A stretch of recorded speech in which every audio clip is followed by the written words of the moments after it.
तो पहला स्टेटमेंट है रेडी टू लर्न। ऐसा क्यों बोल रहा हूं? लिखे हुए कागज पे लिखना सबसे डिफिकल्ट काम होता है। हर तरह के फील्ड से आते हैं।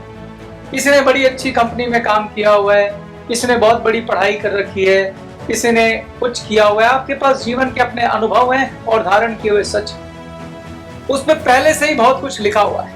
कोरे कागज पे लिखना बहुत आसान है।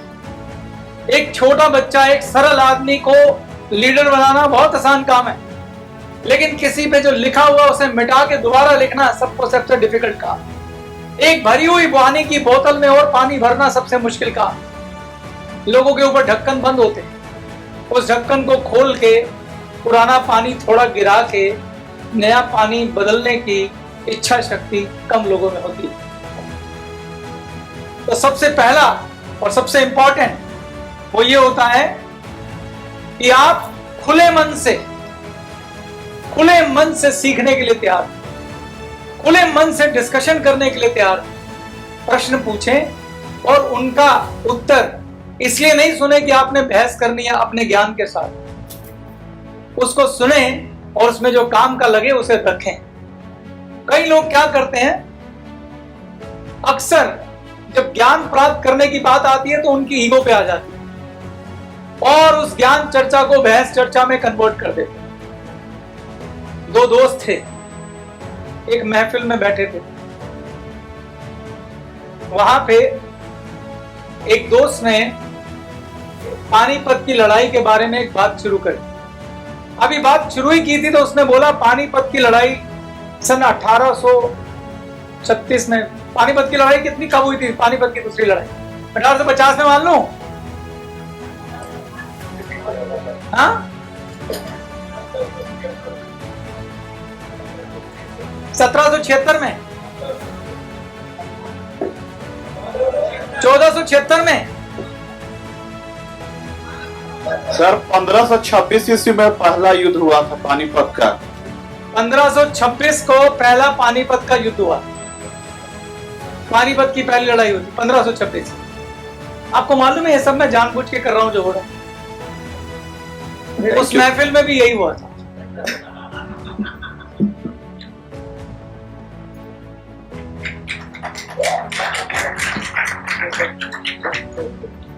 उस लड़के ने जब पानीपत की लड़ाई की बात शुरू करी तो उसने सन गलत बता दिया। उसने 1526 की जगह शायद 1570 बोल दिया। अब वो बात जो वो करना चाहता था वो बात तो साइड हो गई और वहां बहस हो गई कि पानीपत की लड़ाई हुई कब। अब जब बहस हुई कि पानीपत की लड़ाई कब शुरू हुई तो वो कहता नहीं 1570 में हुई। एक बोला रे तुझे क्या पता 1570 में हुई, 1526 में हुई, मेरा तो इतिहास सब्जेक्ट। अब उसकी भी सेल्फ रिस्पेक्ट पे बात आ गई, वो भी बहस करता रहा। तेरा अगर सब्जेक्ट था तो मैं कौन सा झूठ बोल रहा हूँ, तो लगा ले शर्त और ये और वो, और बहस होती रही। अब उस बहस का नतीजा क्या निकला? उस बहस का नतीजा निकला कि कोई एक व्यक्ति का दिल टूट गया, एक व्यक्ति वहां हार गया। पानीपत की लड़ाई तो जब हुई थी तब हुई थी, कौन हारा था कौन जीता था, पर उस बहस में दो दोस्त की दोस्ती हार गई।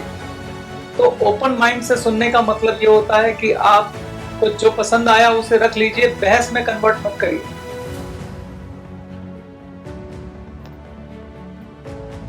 ओपन माइंड से दूसरे के विचार को सुनिए। कई बार कोई संदेश वाहक आपके लिए क्या संदेश लाया आपको नहीं मालूम। तो पहला गुण एक लीडर का यह होता है कि वो दूसरे को सुनता है और सीखने के लिए हमेशा तैयार रहता है। और जब वो सीखने के लिए तैयार रहता है तो वो भेद नहीं करता। वो इस तरीके से जीता है कि हो सकता है बच्चा मालूम नहीं कौन सी बात कह जाए। वो अपनी ईगो को साइड में रखता है, वो अपने उपाधियों को साइड में रखता है, अपने अनुभवों को साइड में रखता है। जब वो सुन रहा होता है तो सिर्फ एक ही काम करता है, वो सुनता है। इस पहली लाइन का यही मतलब है कि सीखने को हमेशा तैयार। वो लोगों को जज नहीं करता। तो अगर एक किसान किसी गांव से आया है और आप बहुत पढ़े लिखे हैं और आप ये सोच रहे हैं कि उसको कुछ मालूम नहीं है, तो आप गलती पे हैं। हम सब लोगों ने पढ़ाई की है, फर्क इतना है आपने स्कूल की पढ़ाई की है और उसके पास जो पढ़ाई और है वो अनुभव की पढ़ाई है और आपसे ज्यादा पावरफुल है। खाली स्कूलों में सर्टिफिकेट लेने से पढ़ाई नहीं होती है, अनुभव से बड़ी पढ़ाई कोई नहीं होती है। वो खेतों में जो ज्ञान आपको दे देगा वो आप सोच भी नहीं पाएंगे। तो एक अच्छा लीडर हमेशा कद्र करता है सामने बैठे व्यक्ति की और उसको खुले मन से सुनता है।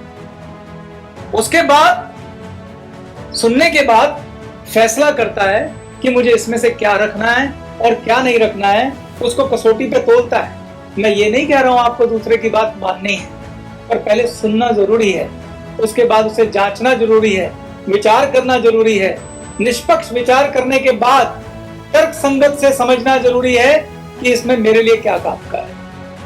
ये लीडर का पहला गुण है। लीडर को हमेशा ये सोचना चाहिए कि मैं भी कहीं पे गलत हो सकता हूं, आई कैन बी रॉन्ग, और इसमें कोई बुराई नहीं है। जब तक हम इस धरती पे आखिरी सांस लेंगे तब तक सीखने की गुंजाइश है यारों। और उसके बाद अगला जन्म ले लें और पिछला जन्म याद रह जाए, उसके बाद सीखने की भी गुंजाइश। तो सीखना तो एक फॉरएवर की प्रक्रिया है, कभी ना रुकने वाली।